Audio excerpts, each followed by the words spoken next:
oftentimes it feels like life moves in 4/4.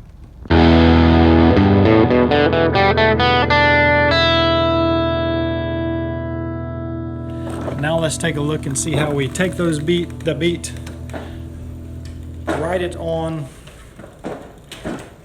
notation so that we can read it and so that other people can read what we feel here with the beat.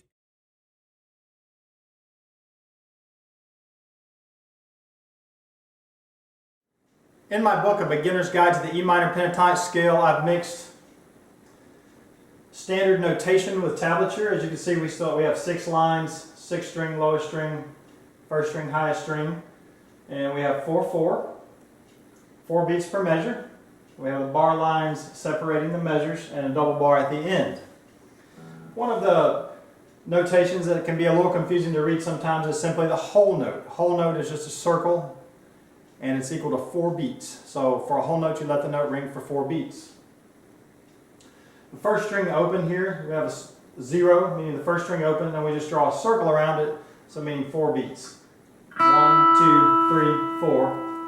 And then measure 2 is a little bit easier to recognize. We have a number 1 and a circle around it. 1, 2, 3, 4. And then 2nd string open with a circle around it being a whole note. 1, 2, 3, 4, stop. So this exercise goes 1, 2, 3, 4, 1, 2, 3, 4, 1, 2, 3, 4, 1, 2, 3, 4, stop. So a whole note is equal to 4 beats.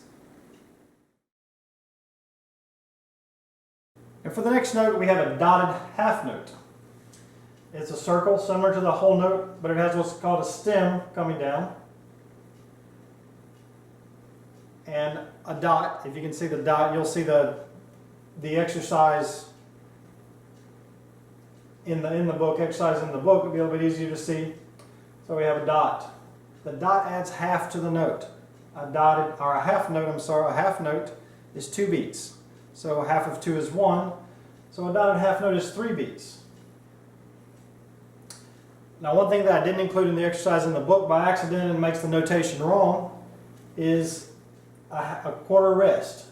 So we have 4 beats in the measure. We have to have 4 beats in each measure. So this is equal to 3 beats. 1, 2, 3. 1, 2, 3. Stop. Rest.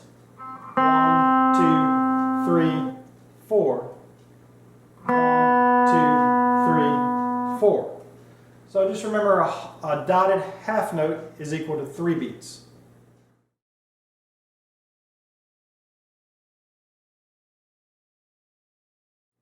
So the dotted half note is equal to 3 beats and the half note is equal to 2 beats. Oftentimes people think of a half note as being half of a measure of 4/4. So 2 half of 4. So 1, 2, 3, 4. 1, 2, 3, 4. 1, 2, 3, 4. 1, 2, 3, 4. 1, 2. Let it ring to the 3, 4, and then 1, 2, 3, 4. Stop. Another rhythmical notation that can be a little confusing at times is the quarter note. So a quarter note is equal to 1 beat. Remember we said that the bottom 4 means that the quarter note is equal to 1. So this is the 1st string open. And in order to make it a quarter note, we simply put a stem beside it. So 1, 2, 3, 4. This one probably maybe a little bit easier to read. 2nd string, 1st fret, 1, 2, 3, 4. So we play 1, 2, 3, 4, 1, 2, 3, 4, 1, 2, 3, 4, 1, 2, 3, 4, stop. So the quarter note is just simply the tablature notation, which would be a number and the stem. One of the notations that I find easy to distinguish are the eighth notes. Eighth notes will be a stem, And most of the time in guitar music they're connected with a beam. Okay, they can have what's called a flag.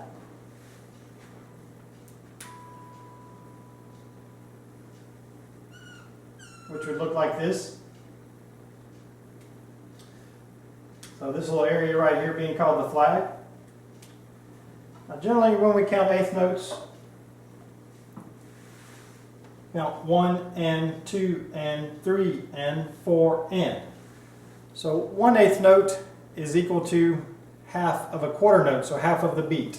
So it takes 2 eighth notes equal to 1 beat. So we have 1, 2, 3, 4, 1, 2, 3, 4. So we divide the beat in half, 2 equal parts, 1 and, 2 and, 3 and, 4 and. Oftentimes when playing eighth notes, people will use a down pick. This is the symbol for down. And then an up pick. So this is the symbol for up. If you play violin, you've seen these symbols before. Down, up, down, up. So they go up on the and. The idea behind that being that the upstroke is a little bit lighter stroke and that the and is going to be a lighter stroke. So 1 and 2 and 3 and 4 and. So just to play it, we would go down up with the pick 1 and 2 and 3 and 4 and 1 and 2 and 3 and 4 and.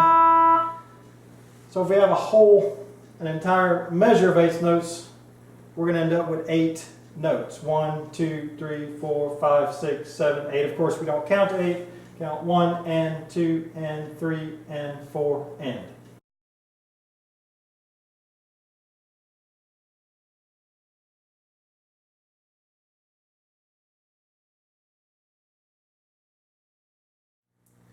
And the last rhythmical notation used in the book is the triplet.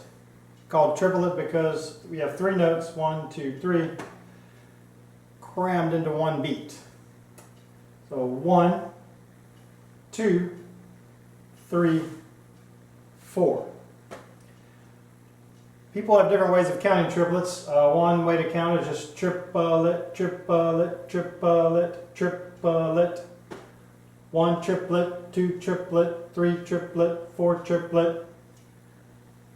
For me, the way I like to count it, the easiest way is 1 la lay, 2 la lay, 3 la lay, 4 la lay. Now, one of the things to remember about triplets is we're so used to playing in 1 and 2 and playing eighth notes and 16th notes, 1 eanda, 2 eanda, 3 eanda, 4 eanda, that sometimes we kind of make one part of the triplet longer than another, or one note in the triplet longer than another note. So just remember that it's 3 equal notes crammed into 1 beat. I prefer to do down, up, down strokes with triplets. I think it gives a heavier accent on 1. 1 la lay, 2 la lay, 3 la lay, 4 la lay, and helps me and whoever I'm playing with know what beat I'm on. So 1 la lay, 2 la lay, 3 la lay, 4 la lay, down, up, down, down, up, down, down, up, down, down, up, down. Or 1 la lay, 2 la lay, 3 la lay, 4 la lay, 1 la lay, 2 la lay, 3 la lay, 4 la lay.